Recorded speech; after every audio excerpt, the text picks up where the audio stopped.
Hey everyone! It's been almost a year since we've talked candidly to our audience, but something has happened recently that's put production of Girlfriend Reviews on hold, and so we feel like we really need to talk about it and let you know where we've been and what we've been going through. We're sorry in advance that this video doesn't have the kind of crazy script and video editing you're subscribed for. This isn't the content we want to upload either. Unfortunately, we've been put into a situation where we need to defend ourselves and defend our brand and defend our community, while also taking this opportunity to talk about a larger problem we all face on the internet, which is how dangerous distributing or believing misinformation can be. We also have some happy stuff to tell you about afterwards, as well as a fundraiser we've set up to turn this nasty situation into something good. Okay, before we get into the details, let's just tell you the gist of the situation. A longtime member of the controversial subreddit known as r/TheLastOfUs2 sent death threats to himself, published them to that subreddit, blamed us in the title, and in the comments section asked people to go to our Twitter and start conflict with our fans. And report us. That post reached the subreddit's front page, where it remained for days, during which time the user escalated his claims with even more screenshots of alleged death threats, even going so far as to email us using his personal email address and full name, demanding that we, quote, emancipate our fans, which we guess would involve some sort of public apology. And then he even threatened to take this to the authorities. So as you can see, this wasn't just trolling. This went beyond that. This was very stressful for us. This was very scary. We read a lot of hateful things about us over the last week. Luckily, at this point, the moderators of that subreddit have put a ban on all mention of us, and we don't really want to do anything to revoke that or take that away. So please do not go to the subreddit. Please don't go there on our behalf defending us. Don't talk to any of the users. Don't instigate or antagonize. We just want this to be over, but we really feel strongly about talking to you about it. I think it's important to address our relationship with that subreddit. For sure. To give you a little backstory into how and why this happened, because it really wasn't just this random isolated incident. We feel like this was brewing for a year. Oh, it was bubbling. To be as brief as possible, 1 year ago, Shelby and I uploaded a video called Understanding The Last of Us Part 2. The subreddit r/TheLastOfUs2 is known for passionately despising that game. We enjoyed that game, and our video essay on it was even tweeted out by Neil Druckmann, the director, in approval. That was a huge deal for us.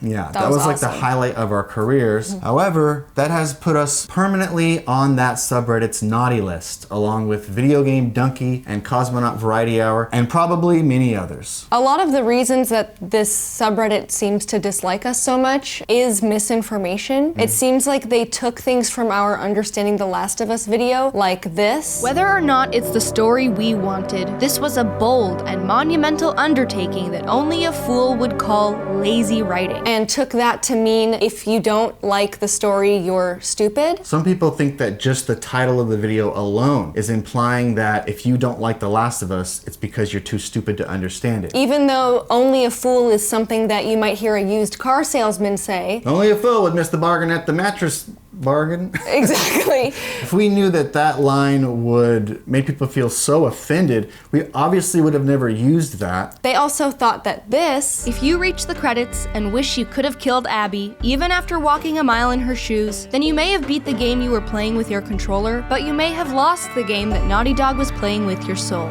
meant that we thought anyone who didn't like Abby had no soul. We're just being poetic. Like we obviously aren't casting out divine judgment based on your feelings towards Who are we? a fictional lady. We feel that while maybe the only a fool line was a poor choice of words, even given that, we think that the response to that video was unwarranted. Absolutely. Because we're just talking about video games here, and we don't hate anyone for disliking a video game. Yeah. In fact, around that time, I sent SkillUp a DM congratulating him on his negative review of the game because I thought it was really well written, and it spoke to me because I actually agreed with him on a lot of the things he said. For the past year, on and off, someone might post something in that subreddit about us, and the comments, they call me a bitch, they call me a dumb mouthpiece for my boyfriend. So, if you think this all sounds childish and petty and not worth discussing, We agree. You're right. For the record, we have never mentioned that subreddit on our YouTube channel. We've done word searches of all of our scripts. Nothing came up. We've done word searches of all of our media files. Nothing popped up. It's possible that we missed something. It's possible. Please let us know. But from what we can tell, we've never mentioned them on YouTube, and we had never mentioned them on Twitter until last week when Shelby decided finally to stand up for herself and sort of roast a post about us. So this post was posted by the now deleted user, The Real Roger Ebert. And he posted in the subreddit, Matt, I think you know the exact quote. He was trying to claim that most of our videos are dedicated to defending The Last of Us Part 2 and are offensive to people who disliked The Last of Us 2. The most marginalized group. Yeah, so that's not true.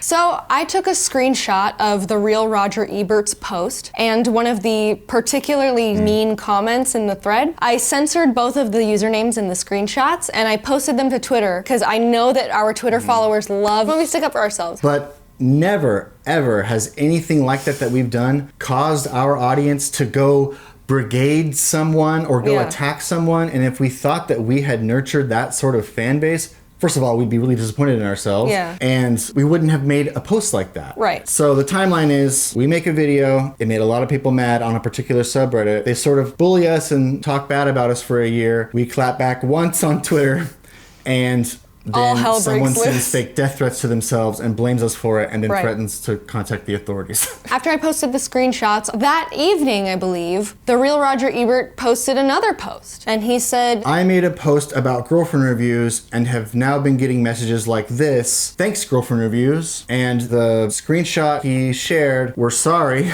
Maybe put the kids to bed, but this is it. right away when we saw this screenshot, we went, that's weird. Our fans don't really talk like that. A lot of them do not use the R word while criticizing someone for being transphobic. Those things kind of don't really go together. Yeah, the golf club to a head thing is actually more of like a meme on that subreddit. I mean, even their banner is Joel's head as a golf ball with a golf club ready to swing. So we initially just thought, oh, this is like a joke. It's like a parody. Maybe he did send it to himself, or maybe another user sent it to him. It's not a funny joke. Right. But we didn't take it too seriously. Until the comment section did take it very seriously. So he followed it up with more screenshots. These screenshots escalated in threats. Way beyond trolling or parody. Like Shelby and I, and we think everyone should take death threats seriously. Absolutely. One of the screenshots just straight up says, "You are dead. I know where you live." You might be thinking that this video is unnecessary or that we're embarrassing ourselves and should be talking about this. And we are. But we feel like if we don't take death threats seriously on the internet, then someone's gonna get hurt, because if we just stop caring or say, oh, it's just a troll, then someone's gonna get a death threat, not take it seriously, and then die. So we decided to investigate it farther. That's right. Way farther than any of the moderators or users on that subreddit decided to investigate it, because it wasn't hard to prove that this guy faked the whole thing. No way. So here is the investigation that we conducted, that everyone on that subreddit's been waiting to hear about. Right. That was, given the frightening circumstances, kind of fun for us because it was so ridiculous. I love catfish. So I was very excited to be able to do this. The first fishy smell was obviously that first screenshot. Then the second thing we noticed was that two of the perpetrators, two separate users who sent death threats, both used a very strange and identifying punctuational error. They both used a backtick as an apostrophe. Interesting. The backtick is located directly below the escape key on your keyboard, is used mostly for computational purposes, and rarely, if ever, used in the English language unless you're using it as a grave accent over a foreign language word. So that wasn't a lot to go on, but it was enough for us to assume that these two threats came from the same user. Next, we decided to see if we could identify any of these censored usernames, because all he did was scribble over the top of them. He did a pretty bad job of censoring them. So we thought maybe we could pick out enough letters from the screenshots to maybe piece together a username. And we did. And we did. Really easily. Yeah. He shared 2 screenshots from the same user. One of them he replied to and was very sad and scared about And said, the how messages. could you send me 2 messages? He Wasn't said, one enough? Oh, we looked at the 2 different screenshots, and in one of them, we saw that he missed completely the beginning of the username, which was Viva. We saw the tail of a Y over here, and then we saw the word thing at the end here. We also noticed that at the top of this poorly cropped screenshot, it says active in R Shakespeare. Right. It's a little cut off, but you can still make it out. and we figured out that it was Viva la everything. We searched user Viva La Everything on Reddit, and Bada bing, bada boom. voila! He had only made 1 post or comment 5 months ago in R Shakespeare. And in that post, there was a backtick used incorrectly as an apostrophe. So now we got one. 100% certain that Viva La Everything was the username that he poorly censored in 2 of the threats he received. So we decided to take a closer look at Viva La Everything's singular post in R Shakespeare. And from this post, we learned that Viva La Everything is an app developer. We learned that Viva La Everything will donate all of the proceeds from the AdSense that they make on these apps to Polish animal shelters. So this is where we need to be extra careful not to dox this man. We worry that if we take you to his now deleted Google Play developer page, you may be able to figure out who this is. The last thing we would want is to ruin a man's life. Do not follow any of the threads we've given you. All you need to know is that in his now deleted Google Play Store developer page, we learned that he was Slavic because he had an app that About was being Slavic. like a quiz about being Slavic. But that information is made further evident in the Reddit post itself, in which he says all earnings go to Polish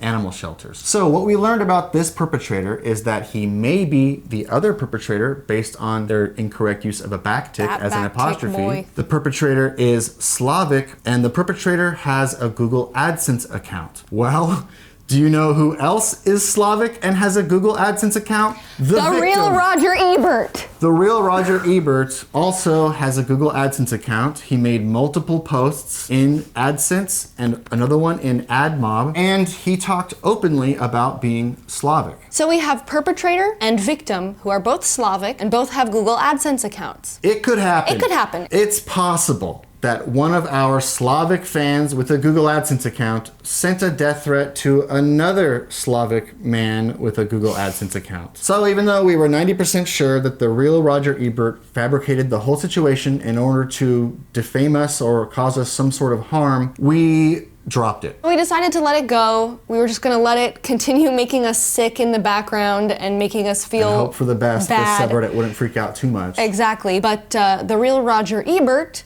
did not let it go. The real Roger Ebert emailed us from his personal email with his full name, sharing his censored screenshots. And we looked at that email, and what was the first thing we saw? Bum bum. A backtick. Used incorrectly as an apostrophe. We have the victim and 2 perpetrators all using backticks as apostrophes. Still, it's possible that 3 people in this scenario all do that weird thing, or there's something about the backtick we don't understand. We decided to play ball, and we emailed him back saying that behavior is unacceptable. Please send us the uncensored screenshots and we will report it to Reddit immediately. If those usernames are following us on Twitter or YouTube, we will ban them from our content. Because if they weren't fake, he would send us the users and we could release those people from our fan base. And if he was behind the messages, he probably wouldn't send them to us. Because it would incriminate him. It would incriminate him. Right. But remember, he does not know at this point that we have figured out that one of the users was Viva La Everything. Then he emailed us back, and he did not share the uncensored screenshots with us. Nope. Instead, he escalated his threats against us by saying that he was actually going to contact the Polish authorities, which was another piece of evidence in our investigation linking one of the perpetrators and the real Roger Ebert. That's when we decided to pressure him farther by saying, Great. Sounds like a good course of We action. love that, yeah. Please send us the uncensored screenshots immediately. We are already contacting the Reddit admins. Now, we had a sneaking suspicion that upon mentioning the Reddit admins, he would want to wipe the perpetrator account if he were behind it. So we sat there for a couple minutes, taking a look at Viva La Everything, F5. refreshing, F5. and poof, user Viva La Everything was deleted. Within minutes. So we went back to him. And said, interesting. We said,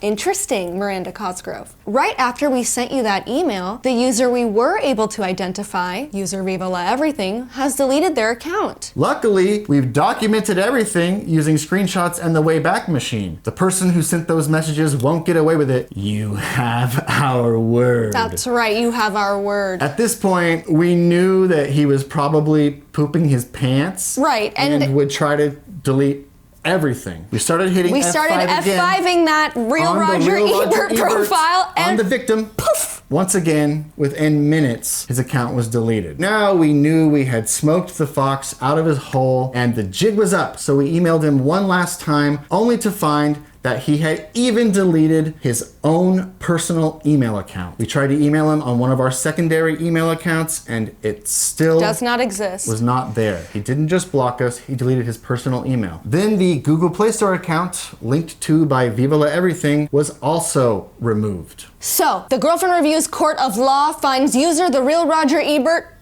guilty on all accounts of falsifying death threats and scaring that our him? dogs. Is he here? Oh my god, there was a huge crash. I think he's here to stop us gosh. from revealing the truth.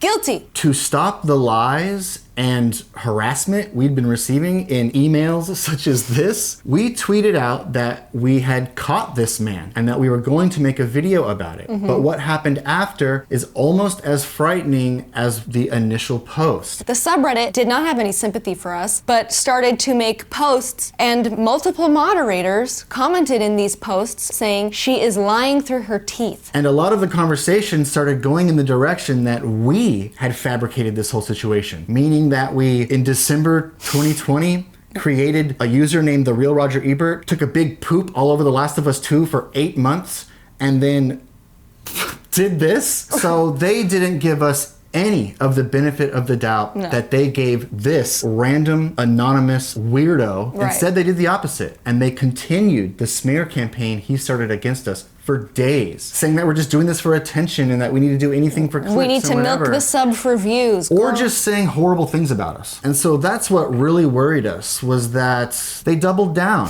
One of the moderators said, the wording of GF Review's recent tweets could almost leave uninformed readers with the impression that we, all caps, were the ones harassing her, all caps, and sending death threats. Very annoying. That's exactly what's happening here.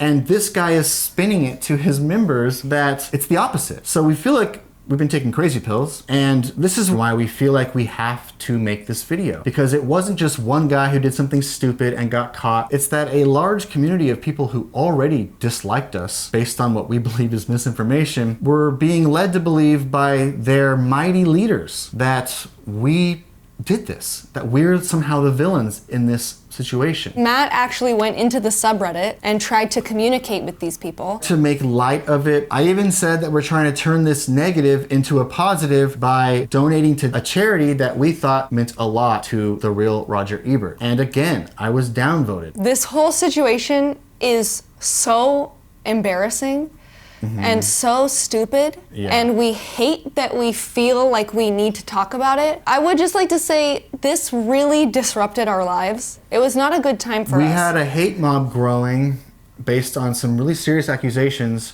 and a guy threatening legal action, and we needed to monitor the situation. Our production was put on hold, not to mention feeling the need to prove our own innocence. Right. Because again, the Reddit contact support is basically useless. We don't have agents, we don't really have lawyers, Right. we don't have PR, and we had to put things on hold to monitor and investigate, and now make this video. So, to our fans who are not involved in this, and to the hundreds of thousands of people who didn't even know this was happening, we're really sorry that we made this. We hate this. Yeah. We really only ever want things to be light and fun and happy on our channel. Yeah, we're not a drama channel. But we do feel like we need to stand up for ourselves. The last thing we want to say about this, hopefully ever, on this channel, should be said directly to the members of The Last of Us 2. We know that some of you there will never believe us, no matter what we say, and think that we are doing this to further discredit people who don't like that game. This is not about a video game. This is about protecting our personal reputations and our audience and everything we've worked really hard to create here. We ask that you please do not try to retaliate against us further. It's not fair that Shelby and I feel scared to defend ourselves against these accusations because of what might happen on your sub next. Now that that's out of the way, we want to ask our fans for the first time ever, unless it was a joke, to like and subscribe and ring the bell and share this video. To end on a happy note, we have some big news. We've also never done this before. We started a fundraiser. Yay! We are personally kicking it off by donating $3,000. And if any of you would like to contribute, there's a link in the description. We would like people from both sides of the situation. People who didn't like The Last of Us 2. People who did like The Last of Us 2. People who want to see our heads on a stick. People who don't know what the heck is going on. At least we all like animals. So let's turn this nightmare into a dream for puppies. That's right. Best Friends Animal Society is working very hard to eradicate kill shelters from the United States. This is not sponsored. No. They have no idea we're doing this. No. We're just doing it. Don't forget to like, leave a comment, subscribe, hit and the ring bells. the bell. It really does help us in the algorithm and stuff. And We never ask you to do it. Now's a good time. and guilty. Yeah. That's it. Hi, Daphne. Bye. Bye-bye.